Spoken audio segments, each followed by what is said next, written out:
Welcome to 30 What Now? This is Mel. And this is Irian. And we're two millennials in our 30s who are faking it through life. On this podcast, we'll explore what it means to be a 30-year-old and try to make sense of it all along the way. We're also new to this whole podcast thing, so if you're keen to see our journey, listen away. Shall we?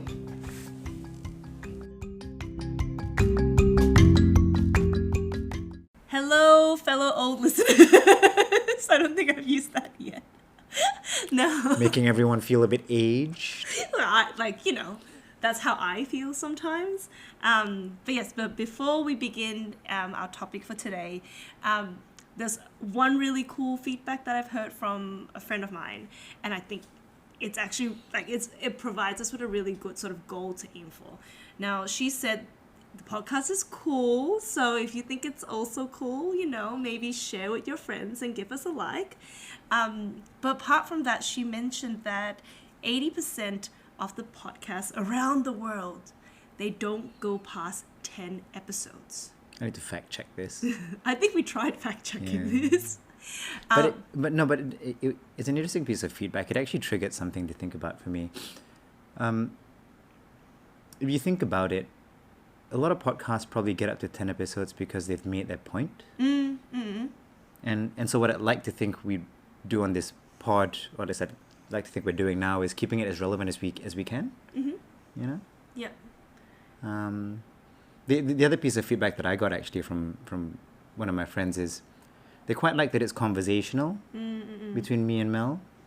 And a lot of this, actually most of this, actually none of this is scripted. Some of this, when we need it scripted, it will be scripted, but Arian's terrible with scripts. I'm a little bit very bad. But he's better with bullshitting. Excuse me? Well, you said it yourself, you're better at bullshitting. Yeah, I'm pretty okay on that. But yeah, so because of this, once we hit 10 episodes for this pod, we'll do a little mini celebration as well. I don't know what we're going to do. I'm definitely getting balloons. Okay, we'll do a mini celebrations with balloons, and then we'll keep on celebrating a little mini achievements. So to date, we have 175 listens on Spotify as well. Yes. So once we also hit 100 listeners, those little small achievements along the way that tells us that you're enjoying the episodes, you're enjoying the podcast. So feel free to let us know if there's any other feedback that you think will make this a better listen. And shoot us a like on Spotify and Apple Podcasts. Yeah, please, thank you.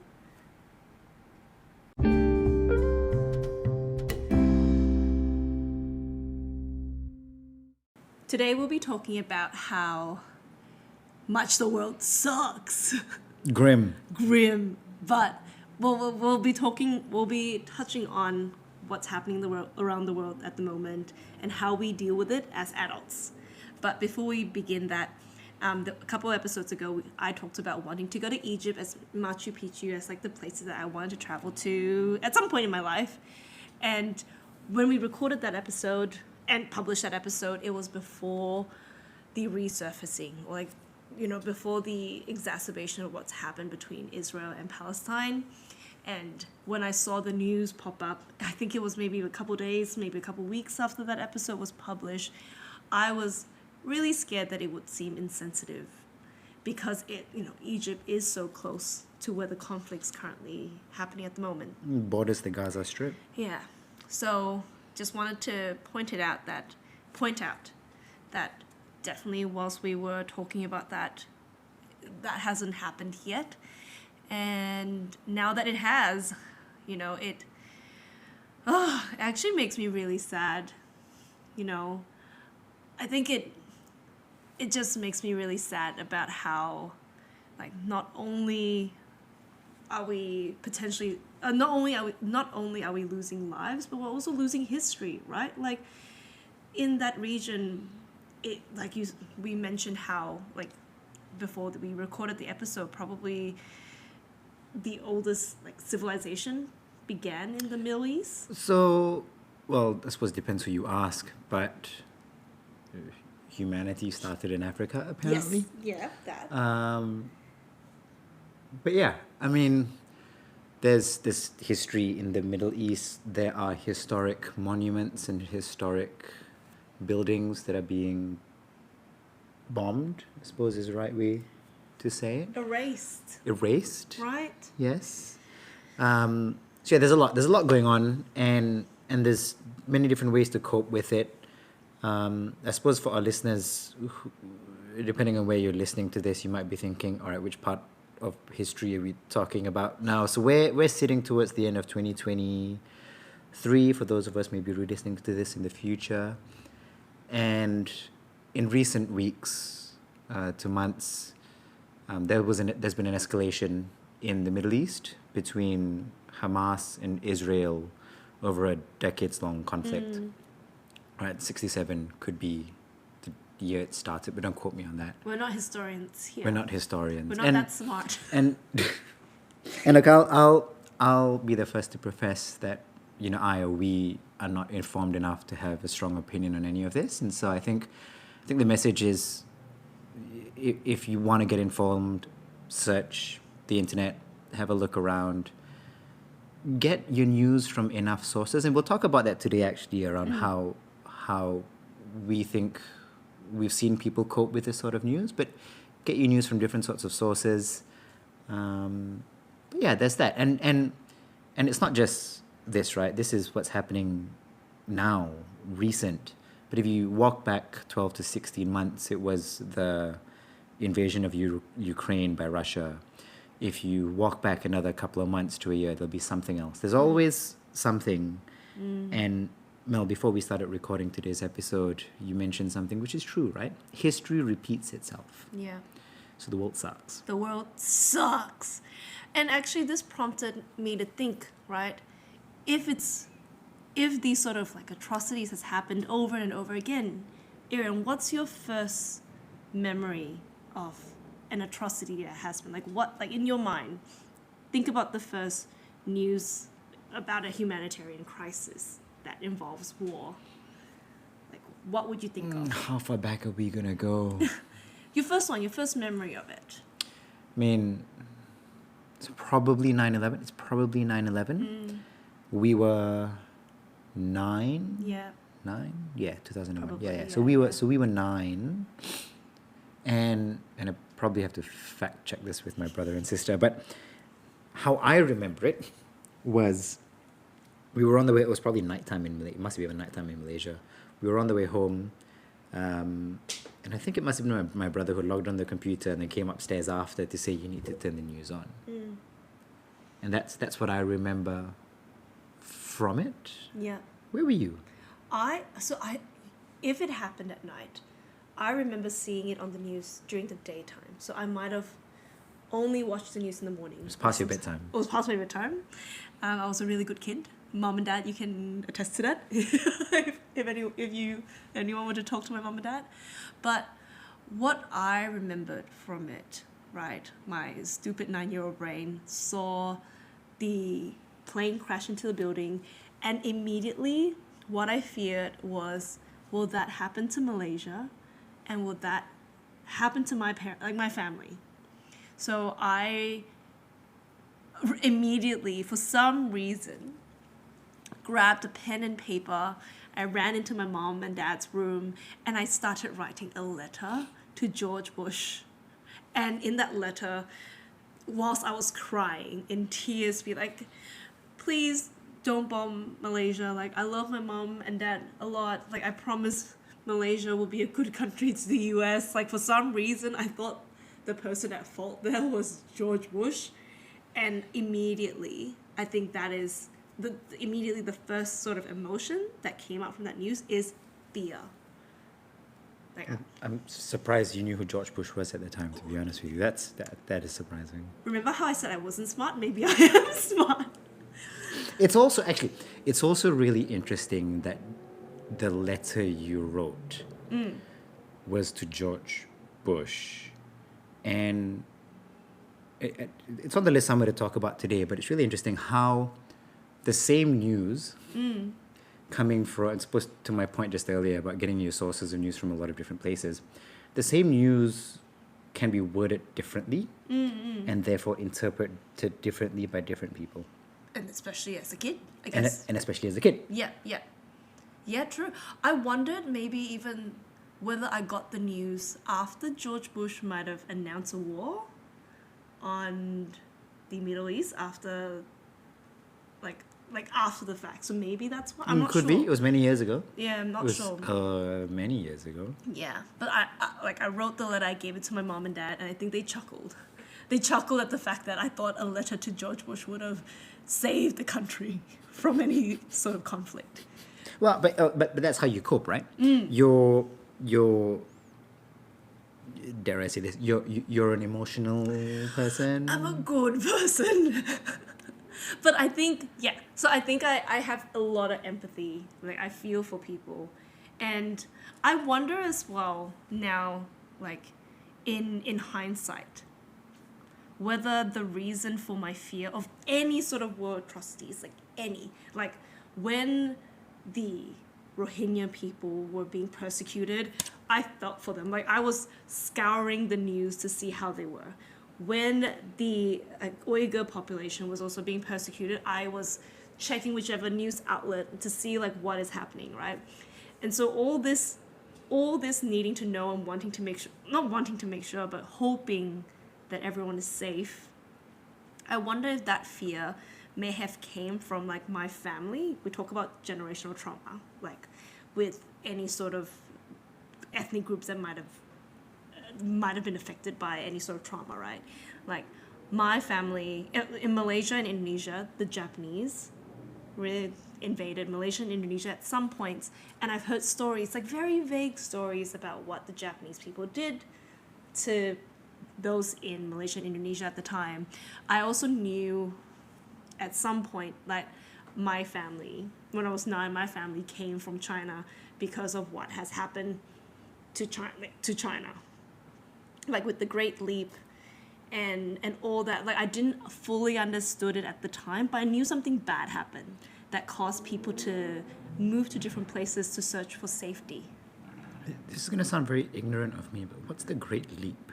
I'm also, remember, not a historian, but essentially at some point, I'm gonna have so much fact checking done on me and be like, you have no idea what you're talking about. And I mean, we can save it, but I'm very keen to know What happened in China? Well, I think at some point, right, the government in China would persecute anyone that has land or money and would take these things away from them, and so that, and you know, the concept of communism, everyone has to be equal, right? So at that time, so this is, I don't know whether this would need a warning sort of sign, but I remember my great aunt was saying how she grand aunt said that she remembered that her mom had to kneel on top of seashells as a sign of punishment because they had like land and a cow and like animals. So it was the confiscation of land and riches, money from people, and titles as well. So all that stuff, right? So from a young age, I knew that humans can suck. And also in Malaysian history books, maybe because I went to a Chinese school, I'm not quite sure, but we learned about what Japan did to Malaysia. I don't know whether you... Oh no, it's in there. The 14-day occupation. Yes. Yeah. No, it's all in the history books. I mean, to the point earlier, history repeats itself. We humans don't learn. But can we escape from whatever atrocities that's happening around us? I don't know.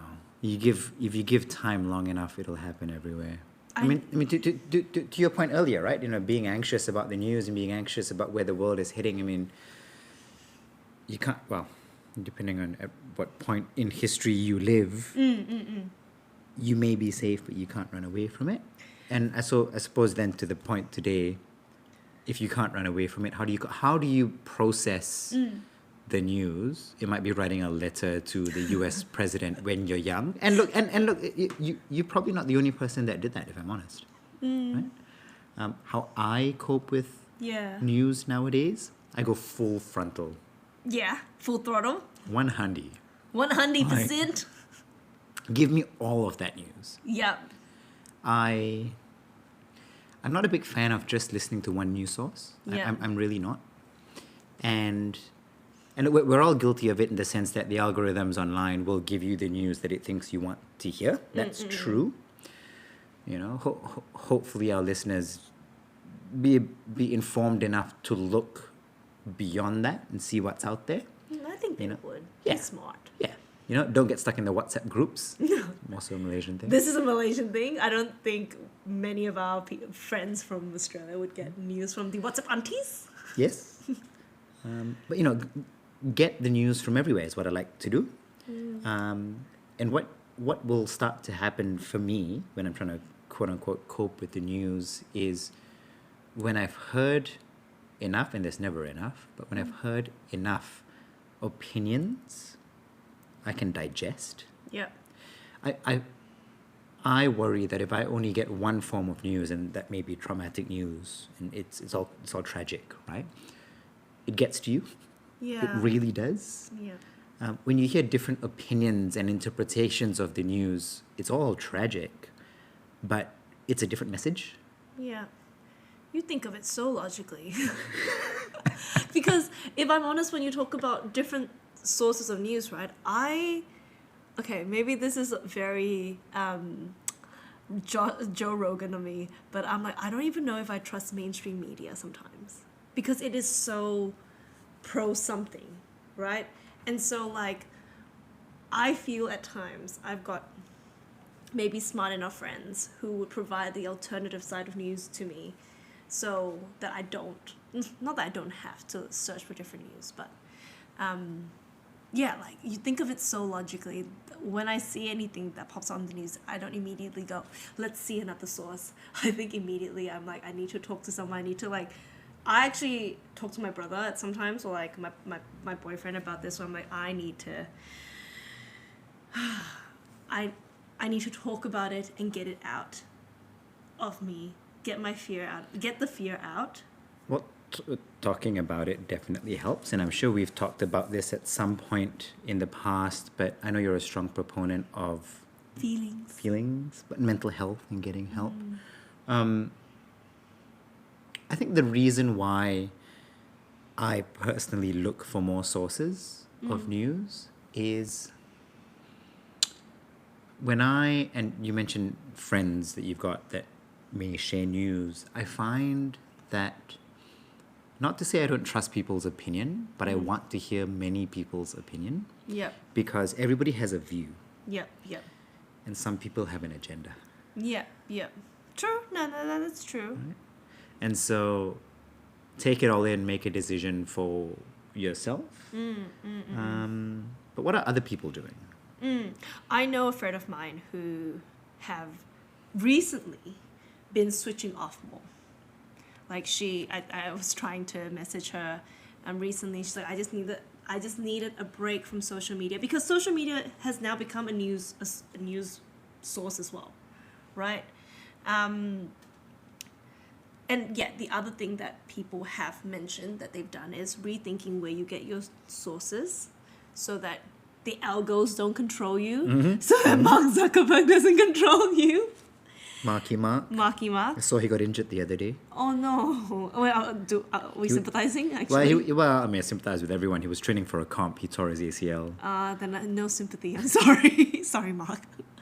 The other thing that actually, to me, I was looking online of what other people do to deal with such a negative world, and one of them said to try to understand why the news is upsetting you so much, and actually having because I'm an extrovert, talking it to you about it and kind of relaying why it's affected me kind of really helps, because I hate not knowing why I'm emotional. Like, I am an emotional person, and I don't know if it's similar for other people out there who are extroverted as well, but knowing why you're emotional actually really helps, because then you're able to rationalize in a way why that's upsetting you so much, rather than having, I'm an emotional person just thrown at you. Like, thrown at yourself. Have you figured out why it impacts you so much? Yes. Why all this news impacts you so much? Because I fear for humanity. In all honesty, I fear that if conflict repeats, if history repeats and war repeats, when it's happening to you and your family, what can you do to protect yourself and them, right? Like, I fear, like, this is silly. Even when you watch, like, 2012, like those like end of the world sort of movies, immediately what I would think about is, if I'm in Australia and my parents are in Malaysia, what can I do to get myself to them, to get them to me, right? You need to get tickets to that giant arc in 2012 is what you need to do. I think that was the story. I actually can't remember. Oh, yes, maybe. I think that was the story. Yeah. But yeah, to me, it's more like, because I am such a forward thinker. Mm-hmm. I try to think about ways of dealing with problems. And I don't know if I will have the ability to deal with this problem when it comes. So I think that's why this upsets me so much. You know what I think you need? What? I think you need no news time. Is that... The news, well, the news will always be there, right? Yeah. And unfortunately, it's very hard to find happy news. It's out there, don't get me wrong, it is out there. There's a lot of good news in the world, but it doesn't always make headlines. Yeah, especially when there's so many bad news happening. Exactly. And so, different people will do it differently. People online will do it differently, but no news time, whether that's half the day, whether that's at night. And as you say, social media has become a news source. If you're scrolling through social media, you are inevitably going to see news. So does this mean that we need no social media time? But not when you're not listening. That's not when it causes you to not listen to our podcast, obviously. Was that the cough for me to interject? But no, you're right. And I think that's probably where mindfulness comes in the sense that if you're doing something that keeps your mind off, like exercising, meditation, or when you're hanging out with friends and family, right? Not that you don't talk about the news, but don't talk about the bad news, don't dwell on it at the time. Yeah, that probably would help with your anxiety just a little bit. I guess, and the last thing that I think you've said at some point whilst we're discussing this topic is, think about things that you can control, because you can't control what's happening in the world at the moment. But you can control how you process it.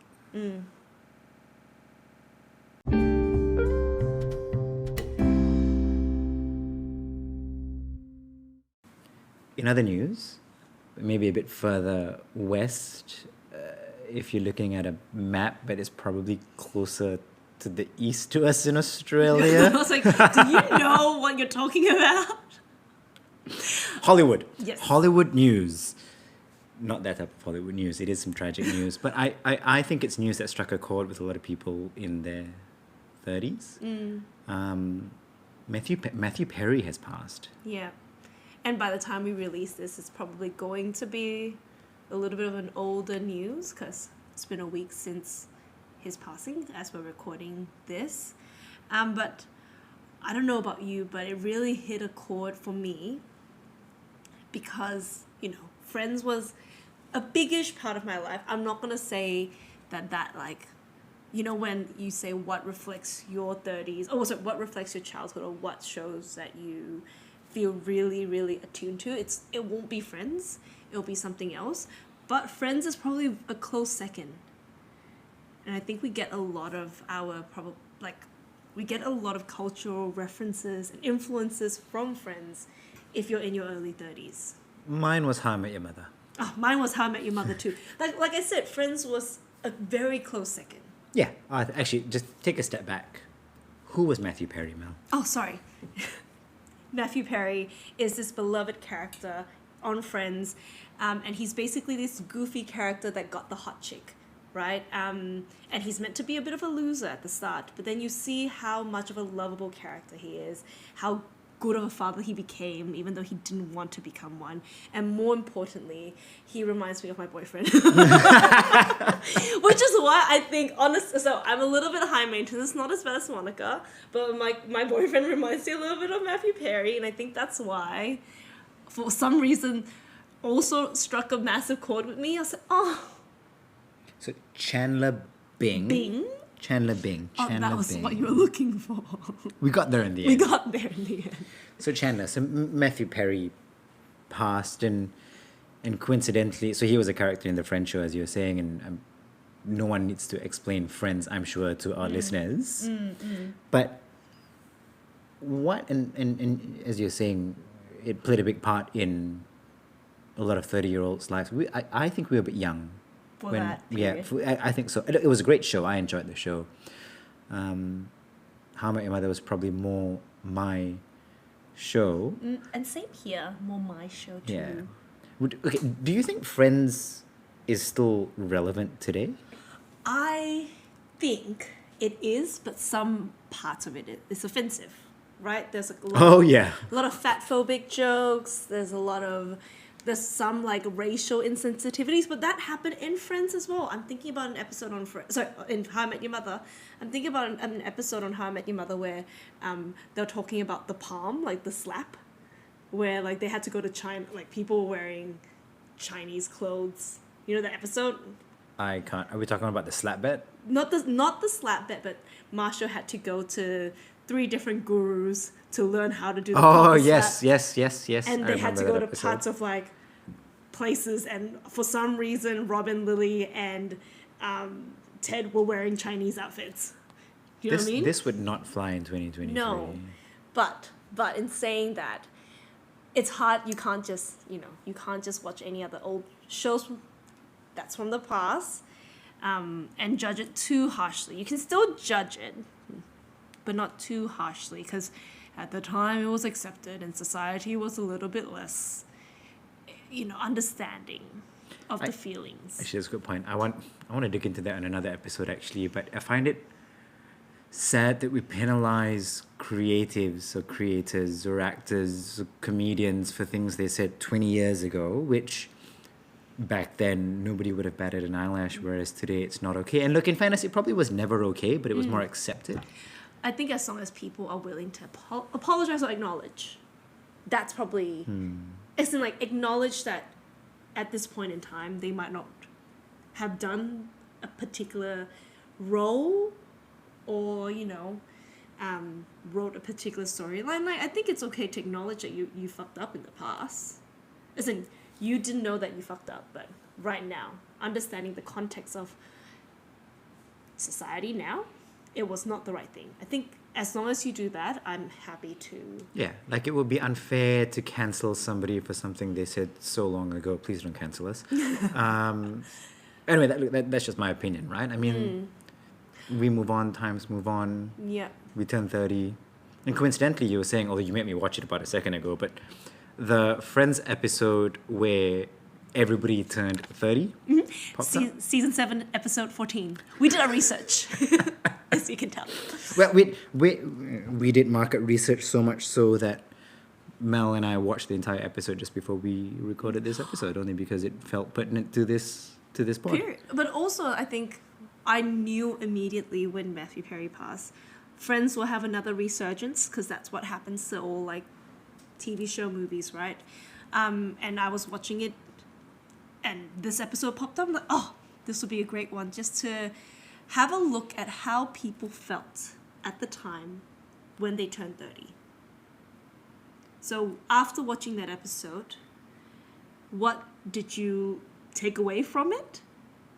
And if you haven't watched the episode, it's basically a little snippet about how each character, so Monica, Chandler, Joey, Phoebe, all that, how they dealt with turning 30. You know what struck me the most when we watched that episode is it reminded me how short the episodes were. Oh, 20 minutes. Yeah. I miss those types of shows. I miss having seasons where there's like 30 episodes. You just gotta watch. You just gotta watch The Simpsons. I think there's like, what season are we on now? 30. Oh, I draw the line at cartoon that's not anime. Oh, right. Okay. Unless you're The Last Airbender, I will accept it. Actually, no. Sorry, cartoon that is not Cartoon Network, Nickelodeon. What's the other one? I feel like there was another one. Disney, right? All those cartoons and The anime. Last Airbender. What a good show. We digress though, but Sorry. what a good show. If you Great haven't shows. watched it, watch it. And then Korra as well. The sequel. Did you not watch the sequel? No, I didn't watch the sequel. It is. Was she the Earthbender? No, she was not. She was an airbender, and it's a more is she an airbender? No, I can't remember. I need to rewatch it. All right, I'm gonna But it's a rewatch more it. adult version of Ah. yes. So yeah, speaking of adults, Yeah. so turning 30 years old in Friends. What were your takeaways? I saw a lot of panic. And if you watch, I'm not spoiling it for anyone, right? Like, Ross bought a sports car and everyone's like, oh, such an overcompensation. Rachel and Monica freaked out to the point, like, Monica got drunk, Rachel just couldn't bear with it. And that's a similar response from Joey, where he's like, why, God, we've made a deal. I'm not to turn old. Chandler dealt with it fine because Joey freaked out on behalf of Chandler. Phoebe was the best. Phoebe was the Phoebe did everything she wanted to do by 30, except for one thing, which, again, watch the episode, but then she found out she was 31. Yeah, and she freaked out for losing a year, which I totally get. COVID, right? Do you get it, though? I do, because so if I knew that I lost a year, I think I would be braver with whatever I need to do. Like, during the COVID times, like, if I had known that COVID was going to happen in 2020, I think I would have been braver in 2019. Actually, that's a fair point. But then, what I think we all need to do a little bit more of is... Be braver? Yes. Live in the now. Do within your means, but if you want to do something and you can do it, do it. But humans are, like, I think we are not fickle, but we do things in relative. Like, if we know that we are going to only have 10 years left in our life, right? You would do things to fit in that 10-year period, time frame. If you know you have 2030, you're like, look, I take it chill. That's why people work better under pressure. That's why when you're like, I've got an hour to submit my assignment, I will do it as fast as I can. Whereas if you're like, I've got a month, maybe that talks about who I am. You're like, I will take it easy. Look, again, as you say, human nature. I get it. And gosh, I can't remember if it was in one of the episodes or I dreamt it. I'm losing my mind. But Old age. there was this movie. I'm not going to bother trying to figure out what the name was, but it was a Clooney movie. And in there was a quote that says, why save the good stuff for later? Which I think is, to your point, be braver. If you want to do something and you've got the opportunity and the means, why wait? You may not live till tomorrow. It's a bit grim, but, just the general topic of today, if you can do it, do it. And to your point about time frame, about COVID, it's thrown a spanner in the works. I'm a big believer that we lost 2 years in what we would expect to be a quote-unquote general time frame. What else came out of that? I think two other things came out of that, right, for me. Another one is the part where Ross got a sports car. I feel like in every sort of like turn of age, like quarter life, midlife crisis moment, people do something stupid. What stupid thing did you do, Mel? I actually don't know if I think the only thing that's stupid to me in my very like risk averse head is I threw a party for myself and got really drunk. I only say it's like okay. Are you just trying to emulate Monica? Wait, no, she didn't throw her own party though. She didn't throw her own party. But I think, okay, so maybe it's not stupid. I think personally I probably find it as a slightly brave thing to do for me. Because as a people pleaser and having this massive fear of rejection, I have always feared that if I have a party, no one would come or no one would have a good time. So that's probably as stupid, quote unquote stupid, of a thing that I've done when I turned 30. Well, actually, funny, we're on theme of the episode actually. So the episode was about how everybody, maybe let's use the word celebrated, mourned, turning 30. You had a party? I had a party. I was there. Yeah. It was great. When was my invite to your party? When did I turn 30? Last year. Oh yeah, March. but I turned before you. No, you know, it's in the past. Do not dwell. Oh, you came to the 31st. It came to the 31st. Yeah, don't give me that shit. Yeah, but it's not big. Yeah, don't give me that shit. But when I turned 30, it was a small group of people. Right? Yeah, people celebrate, and I use the word celebrate turning 30 in different ways. And what I was thinking when we were talking about all of this, you know, friends turning 30, is it still relevant? Turning 30 used to be such a scary thing. Yeah. And there may be some of our listeners that still think that might be the case. You might be in your late 20s. It's really not. Yeah, actually, now that we're in our 30s, I feel like turning 40 is scarier, if I'm honest. But only because, to bring back some of the learnings you get from friends, only because as a woman, there is a time frame, right? So in this episode, this Friends episode, Rachel was talking about how sad she is that when she's turned 30, as she's turning 30, she doesn't have a husband, no kids, and then she did this like backwards timeline, right? She's like, all right, she needs her first kid by 35, which means she needs to be pregnant by 34, which means she needs to get married by 33, which means she also needs 1.5 years to plan the wedding. So then she'll need to be like, what, 31 and a half? And then she'll need to know her partner for at least a year and a half as well. So by 30, which is when the episode was happening, she would have needed to know who her husband was. Right? And so I think I have the same calculation in my head. Yeah, but we lost 2 years to COVID. We lost 2 years to COVID. We're still 29. We're still 29, but my body doesn't know that. My mind knows that, my heart knows that, but not my body. And I think even if we're working backwards from 40, I think because Friends happened like 20 years, you know, a fair few years ago. 20? 20 years 20 ago. years? Oh my Maybe, goodness. right? Because, yeah, maybe 20.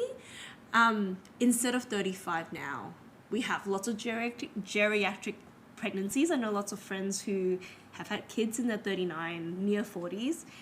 We can probably work our timeline backwards from 40 instead. And so my fear is that when we reach 40, I don't have my own kid yet. But preferably earlier for me. But that would be my new fear, my current fear. I mean, it's scary. It is scary, you know. But the fear of turning 30 that myself, Mel, our listeners feel, are going through is societal pressure. Yeah. I mean, look, I'm not gonna downplay the science, right? There is science behind aging. We're not a historian. I'm not in the medical field. But it's societal pressure, right? Somebody somewhere along the line said by 30 you should have done ABC. And if you go back and listen to one of our earlier episodes, we made a list. We had a list. We spoke about a list of things that we would have liked to have done by 30. But then now that I am 30, and to the point just earlier around why save the good stuff for later, if you want to do something, try and do it now. Some of the things that I suppose I'm doing, we did the Melbourne Marathon. We did the half marathon. Okay. Sorry. Okay. Excuse me. Yes, we did the half marathon. I hated every minute of it. Really? Yeah. Well, fair listeners.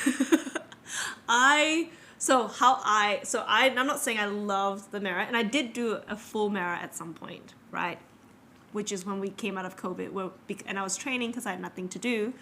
So whilst I was running the half marathon, I had a great way of getting myself past the 21 kilometers. Someone recommended me a book, and at some point, the book had a saucy bit, and the book is Fourth Wing, if you are interested in checking it out. And because it was so saucy, when I was really tired at the 15-kilometer mark, I'm like, I can't stop. I need to keep going. I need to know what's happening between these two characters, and got me through it.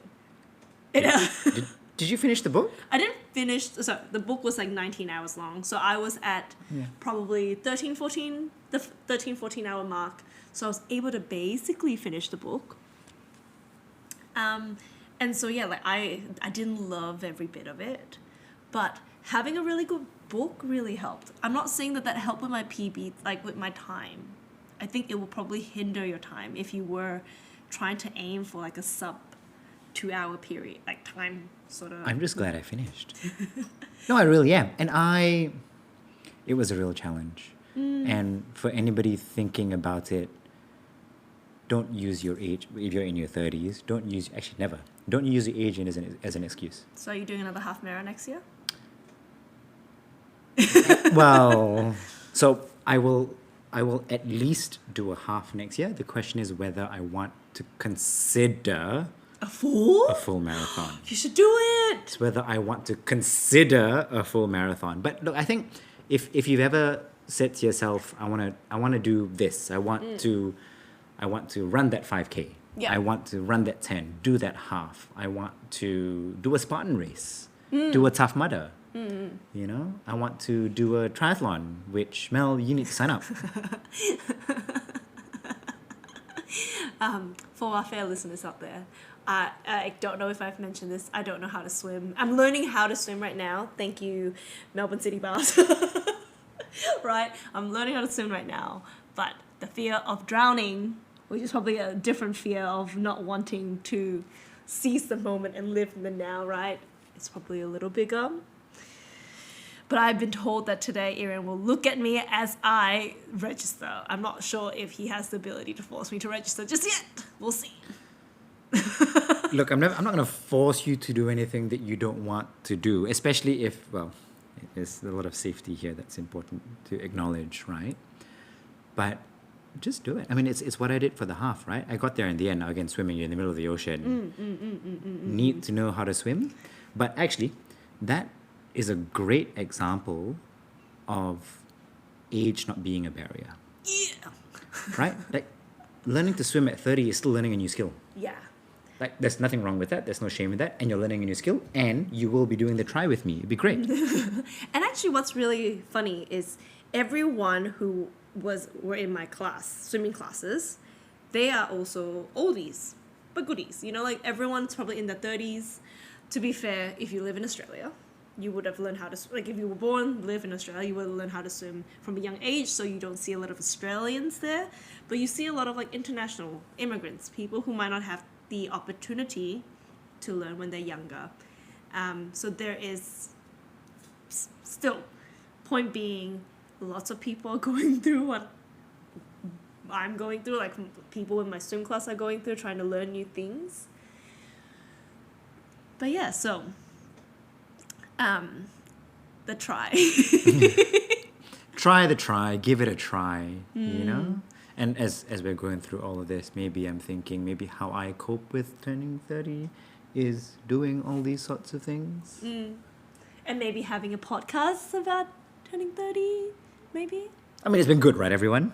Yeah, I mean, I'm a co-host, actually. I need to say yes. But yeah, tell us if it's been good for the safety of our soul.